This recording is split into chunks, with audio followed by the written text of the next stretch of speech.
What is good? What is good there, everybody? It's your boy Cam. It's been a while since I've done my podcast, and I haven't been doing it ever since the Maverick season ended last week on Friday night as the Mavericks fell short to the Memphis Grizzlies. And it was a tough year for the Mavericks. They faced a lot of adversity. They just faced a lot of challenges, especially losing Quentin Grimes and losing Luca. It was just they just went through a lot of challenges, and not even just that, the injuries have just been a problem all freaking season for Dallas. Injuries is what really hurt them the most for the Mavericks, and I do want to talk about from the last game. The last game the Mavericks played before the season was over with. That honestly, what really hurt the Mavericks was that first quarter.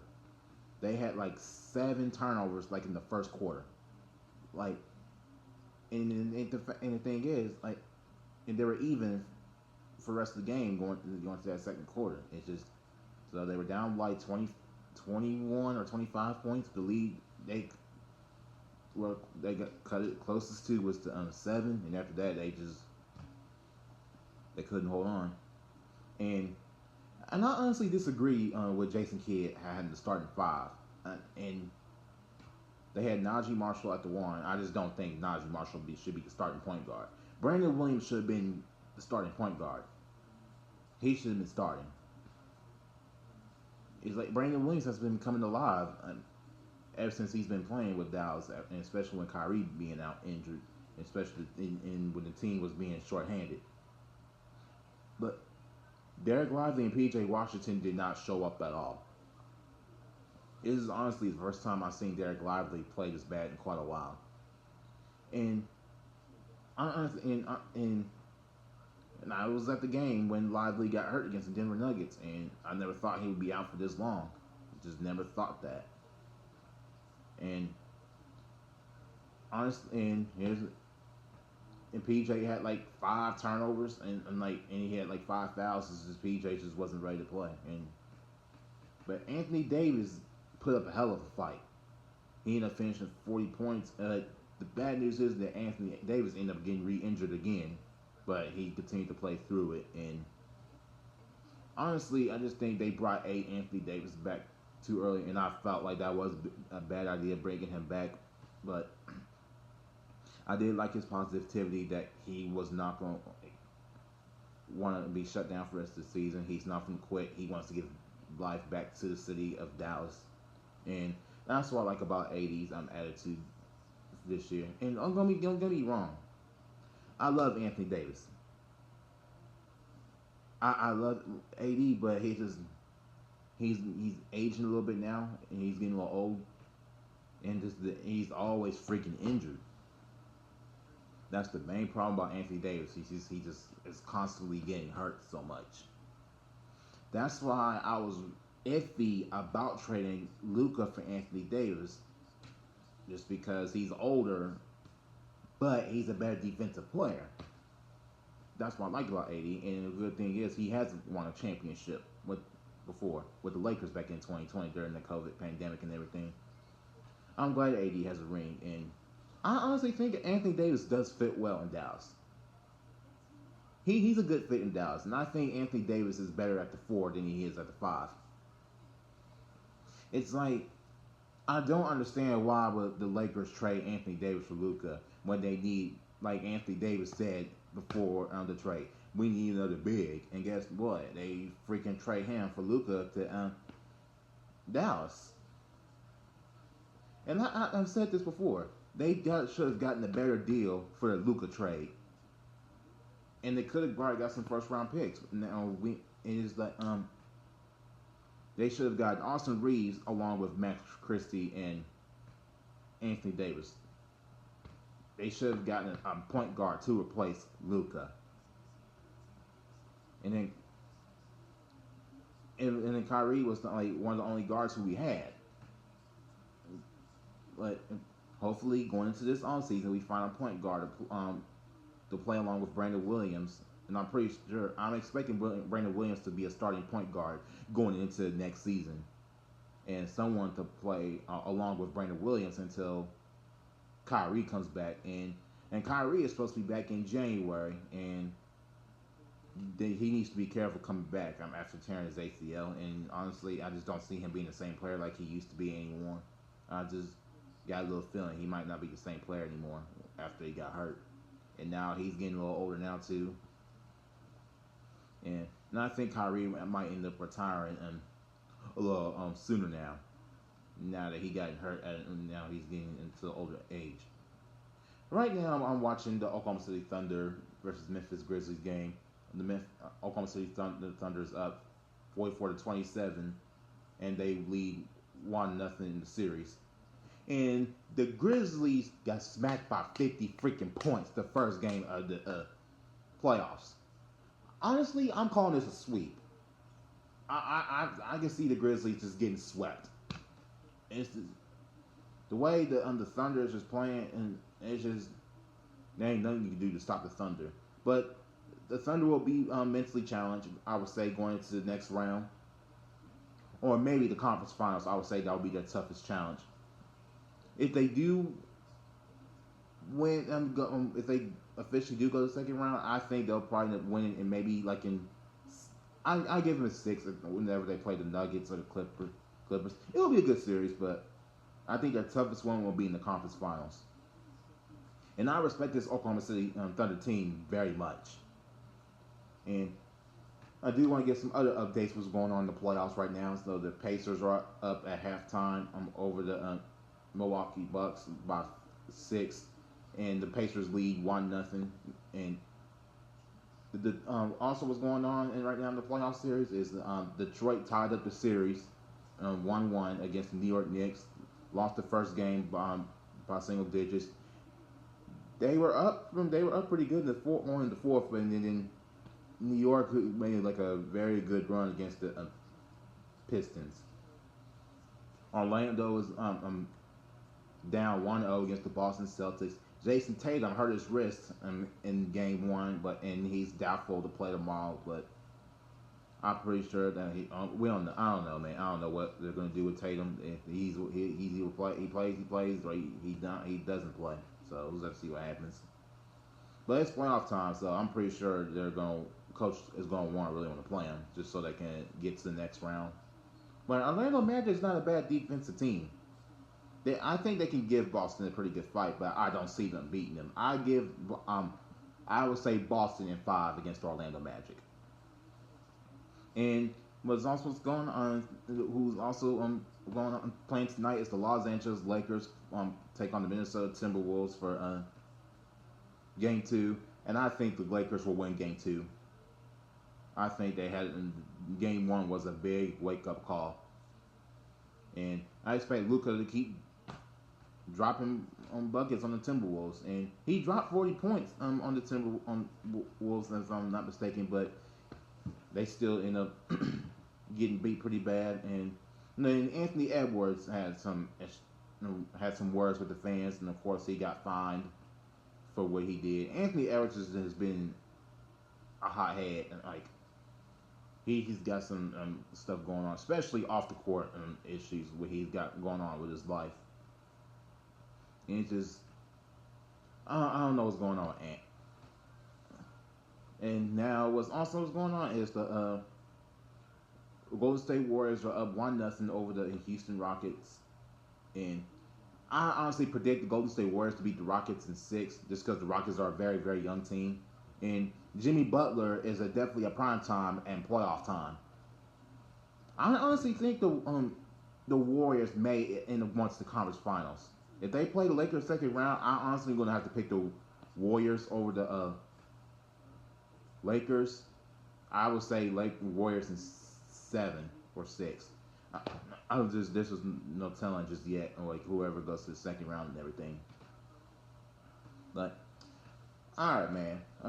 I do want to talk about the end of the season press conference by Nico Harrison. Honestly, he looked horrible.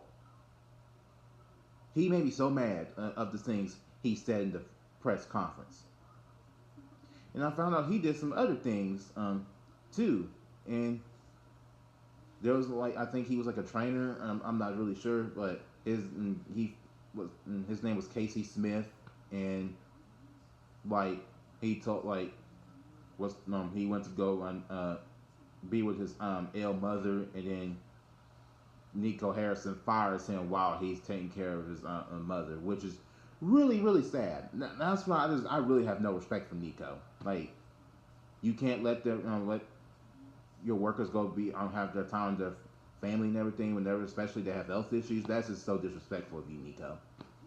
And then you said, and I'm very glad the reporter asked Nico, why do you don't think you should be fired? And I do want to play this audio of why they, about the press conference Nico had. Shouldn't you be fired? Well, one, I think I've done a really good job here, and I don't think I can be judged by the injuries this year. You have to judge from totality, from beginning to end, and so I think I have a really good working relationship with Patrick. I think you add in Rick. The leadership that we have is really elite, and you'll see next year when our team comes back, we're going to be competing for a championship. Why shouldn't you be fired? Okay. To say that why you shouldn't be fired because you did a good job. In the summertime this past year, yes, you did a good job. You went getting Najee Marshall. You went to go get Quentin Grimes. You went to go get Klay Thompson. You did a good job then. But this year, but this season, hell no, you didn't get a good job. First of all, you traded Quentin Grimes for Caleb Martin when Caleb Martin is already injured and everything. And then Caleb Martin didn't even do much with us. He only averaged about 5 points a game. And then Quentin Grimes in Philly is averaging 17 points. It's like, why the hell are you doing this, Nico? It's like, what are you thinking? And then it's like, come on, dude. And not even that, you trade Luka in the middle of the freaking season, our franchise player. How the hell do you get a good job when you trade our franchise player who's supposed to be the future of our team? What is you thinking, Nico? It's like, come on, dude. It's like, what I'm thinking is, with all these injuries, I don't think the training staff is properly training the players well. And I heard, like, he fired some of the training staff from last year, and I just don't get this, man. It's like, I don't get it. People can tell me, oh, you need to get over it and everything. I'm like, hell, I won't get over it. I definitely won't get over it if Luka wins a ring with the Lakers this year, even next year. If Luka gets a ring this season, Nico, I'm sorry, you're gonna have to go. You're gonna have to get out of here, and I don't see you being GM anywhere on any other NBA teams for quite a long time after you trade our franchise players. Yes, I get his condition was bad. Yes, I get he was eating bad, and I get that, but still, you didn't even give him a chance to you didn't even get a chance for him to finish this whole season with us in Dallas. I'm like you brought let Klay Thompson say he liked the run the Mavericks did to the finals. He felt like he was a missing piece to the championship contender. And then what do? You trade Luka in the middle of the season? You trade him in the middle of the season after Klay wanted to come down here. And Klay Thompson, I felt like if this three were still playing together right now, we would be in the playoffs right now. I'm telling you, it's like. And then there was some rumors about that Patrick Dumont warned him about how the fan base was going to be if he decides to trade him, and they said, Patrick was frustrated with him for what he did, and then I don't know if that's true, but it's like, and you're gonna go hide in the freaking tunnel while the game is going on. going on, especially when Luka is in Dallas dropping 45 points on our ass, and your ass is in the tunnel watching from the game. That is coward shit right there. That's just what it is. And then for the last press conference you had like that week before, you didn't want no cameras, you didn't want no media there where you're talking to about the Luka trade and everything. That's just being Nico. You're such a coward for that, man. It's like Nico. Honestly, you don't even know what the hell you're doing. And then back in that, you didn't want to resign Brunson, and then we couldn't have no point guard for quite a while. It's just like you didn't want to give him the deal. And it's like, and we were struggling without a point guard, all because you didn't want to resign Jalen Brunson. But I ain't gonna lie, but Kyrie was a better fit to play with Luka. And then Kyrie and Luka didn't get to play each other for that long. It's like I believed this duo was going to win a championship together. I believed that they was going to do it. It's just I don't know, man. I don't know what is on Nico's mind, and what makes it even so, it's like Nico also says this that really frustrates me. He doesn't really know that how much the fan base and is towards Luka. How the hell do you not know that? You've been here for the past 3 years. You don't even know how the Mavs mean to Luka. Really? Where you at, Nico? Do you not see how the fans loved him? And he got us to the conference finals, and he got us to the NBA finals like 2 years later, and you give him away? You give him away? Oh my goodness, man. I still can't even get over this trade, man. I mean, if we have a better season, but the Lakers don't win the championship going into next year, and I'll be alright. It's just, Nico, you could have gotten a better deal for Luka Doncic. That's all I'm gonna say. Or should not just traded him, period. That's all I'm saying, man. Whew, now the Thunder are up 61 to 43 over the Grizzlies. Oh man! And now I'm looking at the score right now. The Pacers are up by 13, going just starting the third quarter, and they're in Indiana. And the good news is that Damian Lillard has been cleared from his blood clot, and he's okay. I'm so glad he's back there on the court. Just keeping prayers for Damian Lillard. He just stays his health, be all right, and hopefully he stays healthy going into the future too as well. And they did talk about Nico is the next GM, the favorite to be fired, but I don't know what's gonna happen. There's just no telling what's gonna happen, if they're gonna fire him or not. If the Lakers win this whole thing, I definitely think Nico's gonna get fired for sure, and I just hope that happens. And I'm glad that Luka dropped 45 on us. Wow, the Thunder just keep draining threes. Now they're up by 23. Oh my goodness. Yeah. Honestly, if we wouldn't make the playoffs, we would not be able to beat the Thunder. We would probably get swept by the Thunder if we end up beating the Grizzlies. We wouldn't have had no chance beating Oklahoma City. And especially we don't even have Kyrie. Just hopefully Kyrie will be back in January, man. We love him and we do miss him for sure. It's just like I said, you never seen this many injuries ever from the NBA. Like ever. For a very long time, I've been watching basketball since I was little. I just never seen this many injuries happen. And it seems like the injuries everybody was getting injured even more once Luka got traded. So, I don't know what the hell was going on, man. It's just like, but people have been talking about that the Mavs could be a good team going to next year if that's a big if they can stay freaking healthy going into next year. What they need to do is find some better training staff who knows how to properly train the players well.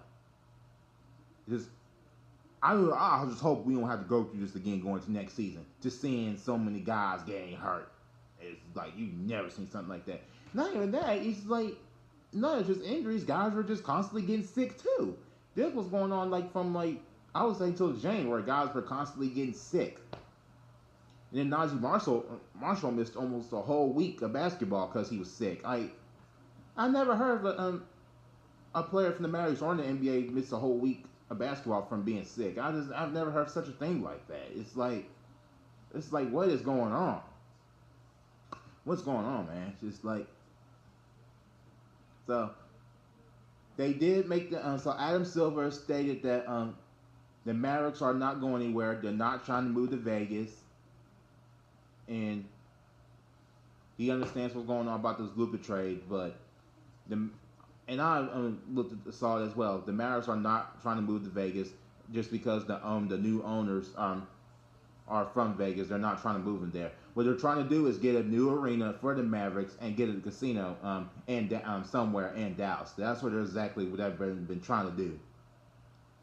That's what the Mavericks are working on. But in like what Stephen F. Smith said today, like he just doesn't like what Nico is doing. Even Shannon Sharp doesn't like what Nico is doing too. It's like, and I do want to talk about what Charles Barkley said. And I honestly kind of am on his side. And Charles Barkley said to Nico, "Don't do any more press conferences. You just need to just get ready for next year. Just no more press conferences and everything." And I feel like Nico needs to just get ready for this offseason. Just I hope he makes the right moves this time, and I hope he just makes the right pieces around Kyrie once he's back. And I don't know, man, but well, the Oklahoma City Thunder are at halftime now. They're up 70-52 over the Grizzlies, and I could just see this being a win for the Thunder again. It's just I just don't see the Grizzlies stopping the Thunder. I mean, the Grizzlies got size too, but the Thunder is just powerful.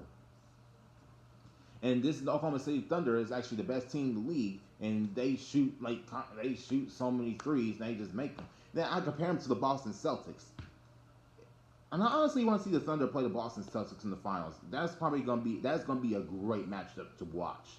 They both like to drain threes, and they both are great defensive teams. I mean, Cleveland as well. They're a great defensive team. So we'll have to see what happens. And now I got covered about the NBA, and I do want to talk about some of the things that's going on for the Dallas Wings. Now that Paige Beckers is officially here, and there's been a lot of jerseys getting sold at different places that now a lot of people are just ready to see Paige play, and I'm honestly looking forward to seeing her play as well too. And next week, Friday night, the Dallas Wings has their first preseason game against the Las Vegas Aces, and they're actually going to be playing at Notre Dame University in Indiana. So that's going to be a huge test for the Dallas Wings. That's going to be a huge, huge test to see how we're going to look against a good team. Now, I believe that should be a good game. I believe that's going to be a good one. Like, I would see Enrique at least during one night show drop 30, and Paige will at least get like 20 points a game. And Enrique finally got some help around her. We need another point guard around her. And honestly, she's been struggling with that for quite a while. She's been doing all the work all by herself. But now that Paige is here, she definitely got the help.